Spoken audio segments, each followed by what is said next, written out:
étrangers, mais tu m'aimes sans. Enfant de toute une nation, toute génération, tu règnes qui vient. Bonsoir bien-aimés dans le Seigneur. Je suis ravi d'être parmi vous ce soir pour une nouvelle exhortation. Le thème de cette exhortation, c'est toujours le Saint-Esprit. Et comme titre, nous verrons le service. Bien, cette exhortation sera tirée dans le livre de Matthieu, chapitre 25, versets 14 à 30. Matthieu, chapitre 25, versets 14 à 30. Alors, la Bible nous relate l'histoire des maîtres partant pour un voyage qui fit venir ses serviteurs et les remit ses biens. Au premier, il remit 5 talents. Ensuite, il remit au deuxième 2 talents. Et au troisième, il n'en remit qu'un seul talent.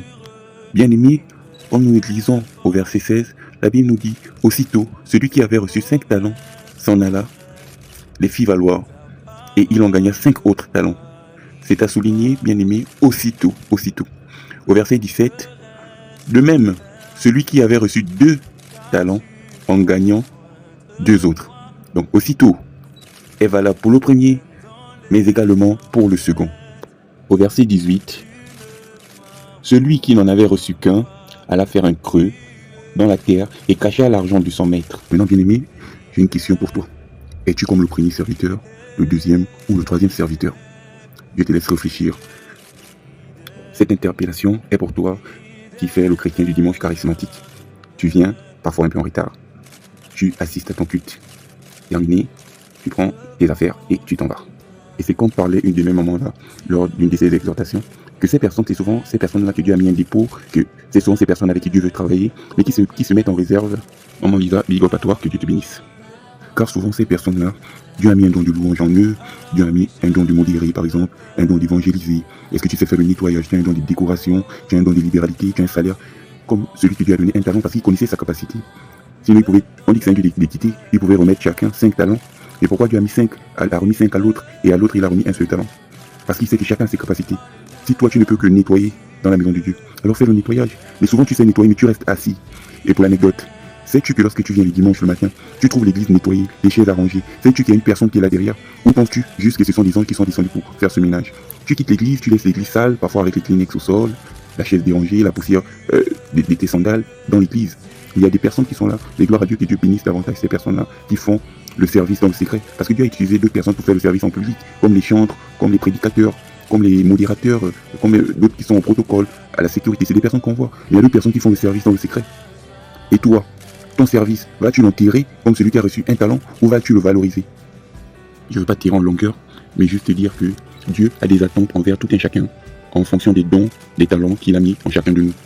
Et toi, qu'as-tu décidé de faire de ton talent? Qu'as-tu décidé de faire de ton don?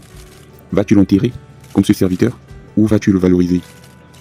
Le Saint-Esprit a souligné au cours de cette méditation quelques bienfaits du service pour toi qui es au service. Premièrement, tu es qualifié de bon et de fidèle serviteur. Le bon serviteur, c'est le serviteur utile pour l'œuvre de Dieu. 2. Tu rentres dans la joie du Seigneur Jésus-Christ, donc tu fais la joie du Seigneur. 3. Dieu multipliera ce qu'il a mis en toi et tu seras dans l'abondance. Lorsque le premier est arrivé et qu'il a dit « Seigneur, voici, tu m'as donné 5 talents, j'en ai multiplié et voilà 5 autres. » Il a dit « Tu as été fidèle dans peu de choses, alors je te confierai beaucoup. » Tout bien considéré, il y a également des inconvénients pour celui qui n'est pas au service. Premièrement, Dieu te qualifie de méchant et de paresseux. Jusque-là, quand bien-aimé, vas-tu rester dans la peur? Jusque-là, quand bien-aimé, vas-tu attendre de te lancer ou d'être appelé méchant et paresseux par le Seigneur?